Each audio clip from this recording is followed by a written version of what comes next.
Wali Paidi 18, cahaya itu mendekati Wali Paidi.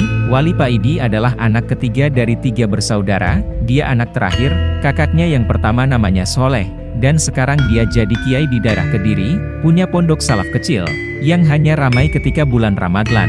Sudah menjadi budaya kalau bulan Ramadhan banyak santri dari pondok lain yang ngaji posoan hanya untuk menghatamkan beberapa kitab. Karena kalau ngaji pas bulan Ramadhan ngaji kitabnya super cepat yang bertujuan memang untuk menghatamkan bukan untuk kepahaman. Soleh kakaknya Wali Paidi ini memang sangat cerdas dan pintar. Sejak lulus madrasah ibtidaiyah, setingkat SD, dia sudah mondok, dia selalu dapat ranking di kelasnya. Sehingga tidak heran ketika dia lulus dia diambil menantu seorang kiai di daerah Kediri, dan setelah ayah mertuanya wafat, dialah yang meneruskan menjadi pengasuh pondok pesantren peninggalan mertuanya, sedang kakak perempuannya menjadi istri seorang kiai besar di daerah Jawa Tengah. Kakaknya ini memang cantik, kulitnya putih seperti ibunya dan wajahnya elok ke Arab-Araban seperti bapaknya. Kakak perempuannya ini sering dan berkali-kali ketika pulang meminta orang tuanya untuk tinggal dengannya, pindah ke Jawa Tengah, dan kemauan kakaknya ini sangat didukung keluarga suaminya. Kebetulan keluarga suami kakaknya ini kaya raya, bukan karena pondoknya yang besar tapi keluarga suami kakakku ini mempunyai kebun teh yang berhektar-hektar luasnya. Tapi orang tuanya tidak mau menerima tawaran kakak perempuannya ini. Mereka sudah bahagia melihat anak mereka bahagia, itu alasan mereka. Kakak perempuan Wali Paidi ini juga sejak kecil sudah berangkat mondok di pesantren di daerah Jawa Tengah. Dan ketika lulus kakaknya ini diambil menantu oleh pengasuh pondoknya. Sedangkan sejak kecil Wali Paidi selalu di rumah. Ketika ditawari untuk mondok dia tidak mau. Wali Paidi masih ingin berbakti kepada orang tuanya. Karena orang tuanya sudah tua, Wali Paidi tidak tega kalau meninggalkan orang tuanya sendirian tanpa siapa-siapa yang selalu siap membantunya. Wali Paidi sudah sangat senang melihat kakaknya telah menjadi orang semua, tapi ketika Wali Paidi sudah lulus aliyah, dia disuruh abahnya untuk mondok. Abahnya bermimpi bertemu dengan Sunan Gunung Jati yang menyuruhnya untuk memondokkan anaknya. Ibunya sebenarnya menentang keras keinginan abahnya. Ibunya ini tidak tega melihat Wali Paidi pergi sendirian di tempat yang jauh. Ibunya ini sangat sayang dan memanjakan Wali Paidi, tapi abahnya tetap bersikukuh untuk tetap memondokkan Wali Paidi. Keputusan abahnya tidak bisa diganggu-gugat. Abahnya ini memang keras dan tidak mau mengalah kalau mengenai hal-hal yang bersifat akidah. Walaupun di hal lain yang tidak bersifat akidah abahnya ini sering mengalah terhadap ibunya. Berangkatlah Wali Paidi mondok ke Jombang sesuai petunjuk Sunan Gunung Jati yang disampaikan melalui abahnya. Pondok Wali Paidi ini pondok yang sangat istimewa, santrinya sedikit tapi rata-rata pintar dan alim semua. Anak-anak yang mondok di sini rata-rata sejak Tsanawiyah sudah disuruh menghafalkan Al-Quran dan kebanyakan mereka ketika lulus sudah bisa hafal Al-Quran dan ketika memasuki aliyah baru diajarkan ilmu Nahwu Syorof. Pengasuh pondok Wali Paidi ini orangnya terlihat biasa, perawakannya kecil dan kulitnya agak hitam karena seringnya beliau pergi ke sawah. Tapi menurut kabar dari santri-santri yang didengar oleh Wali Paidi bahwa kiai pengasuh ini sebenarnya adalah seorang wali yang mastur, tersembunyi.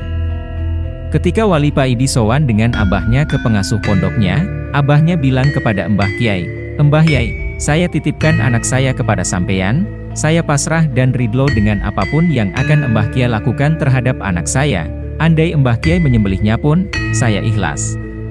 Inggih, insya Allah anak sampean ini jadi orang yang bermanfaat," ujar Mbah Kiai. Lalu Wali Paidi diantar abahnya ke kamar pondoknya. Abahnya berkata kepada Wali Paidi, "Nak, aku memondokkan kamu ini bukan bertujuan membuatmu supaya pinter, tapi aku pingin kamu mondok ini belajar akhlak yang baik kepada kiaimu. Apapun yang diperintah kiaimu laksanakan dengan ikhlas. Andai kiai menyuruhmu memotong tanganmu pun kamu harus melakukannya, tanpa harus bertanya apa alasannya." "Inggih Abah," jawab Wali Paidi. Keesokan harinya Wali Paidi dipanggil oleh Abah Yai Kendalem. Bergegaslah Wali Paidi menemui Abah Yai. Setelah bersalaman Wali Paidi duduk di lantai. Di depannya Abah Yai duduk dengan bersandarkan tembok. Kaki kanannya diangkat dan tampak di selipan jari tangan kanan Abah Yai terselip rokok kretek gudang garam hijau. "Paidi, kamu mondok di sini gak usah ikut belajar ngaji, percuma otakmu gak akan kuat untuk menghafalkan Al-Quran, apalagi belajar Nahwu dan Syorof," ucap Abah Yai. Wali Paidi terdiam, hatinya merasa terpukul dan sedih.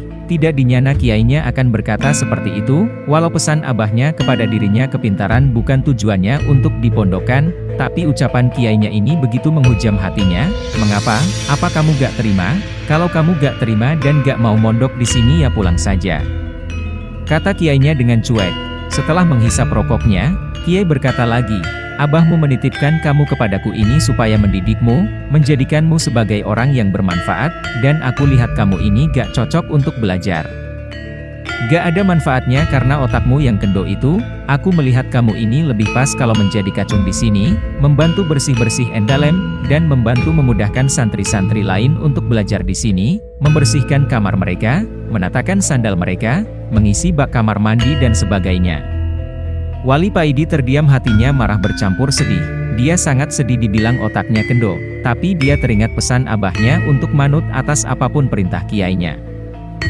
Bagaimana? Apa kamu sanggup menjadi kacung di sini? Ucap kiainya lagi, inggih kiai. Jawab Wali Paidi pelan, kalau begitu mulai sekarang kamu bersih-bersih endalem, habis itu bersih-bersih pondok. Ucap kiainya. Sejak saat itu Wali Paidi selama di pondok hanya menjadi kacung bagi santri yang lain. Pertama dia agak uring-uringan menjalankan perintah kiainya ini, tapi lama-kelamaan hatinya menjadi sadar. Dia ini sebenarnya jegi belajar menjalankan perintah kiainya dengan baik dan benar. Cuma perintah bagi dirinya saja yang berbeda. Dia disuruh melayani santri yang lain, sedang santri yang lain diperintah untuk belajar dengan tekun, sama-sama menjalankan perintah kiai. Di suatu malam sehabis maghrib, Wali Paidi duduk termenung di depan kamarnya. Dia melihat para santri ada yang menghafalkan Al-Quran dan sebagian yang lain bermusyawarah membahas permasalahan nahwu dan syorof. Hati Wali Paidi menjadi gundah. Dia merasa sangat bodoh dan gak bisa apa-apa. Apalagi kemarin kakaknya berkunjung kepadanya dan mengetes kemampuannya dalam hal pengetahuan agama, dan dia tidak bisa sama sekali untuk menjawab pertanyaan kakaknya itu. Dilihatnya para santri punya kemahiran di bidangnya masing-masing, sedang dia hanya bisa menyapu dan menata sandal mereka. Dalam kegundahannya itu Wali Paidi tertidur dengan posisi terduduk di depan kamarnya. Wali Paidi bermimpi. Dalam mimpinya tersebut dia seakan terbangun dari tidurnya dan masih dalam keadaan duduk di depan kamarnya. Dilihatnya kamar santri yang lain pada bersinar terang. Cahaya-cahaya yang keluar dari kamar-kamar itu berasal dari lampu petromak yang dibawa para santri. Terpancar kegembiraan dari wajah para santri karena mempunyai lampu di tangan mereka, sedang kamar Wali Paidi tidak mengeluarkan cahaya karena Wali Paidi tidak mempunyai lampu petromak seperti mereka. Tapi tiba-tiba ada cahaya yang keluar dari dalam kamar Wali Paidi. Cahaya itu begitu sangat terang sehingga cahaya yang keluar dari kamar yang lain seakan meredup terkena cahaya dokter kamarnya ini. Cahaya itu mendekati Wali Paidi. Setelah cahaya itu mendekat, dilihatlah sebuah lampu petromak yang dibawa seseorang. Wali Paidi melihat sebuah tangan yang begitu putih dan halus memegang lampu petromak itu. Wali Paidi mengarahkan pandangannya ke atas. Wali Paidi begitu terkejut dan begitu terharu setelah tahu siapa yang membawa lampu petromak tersebut.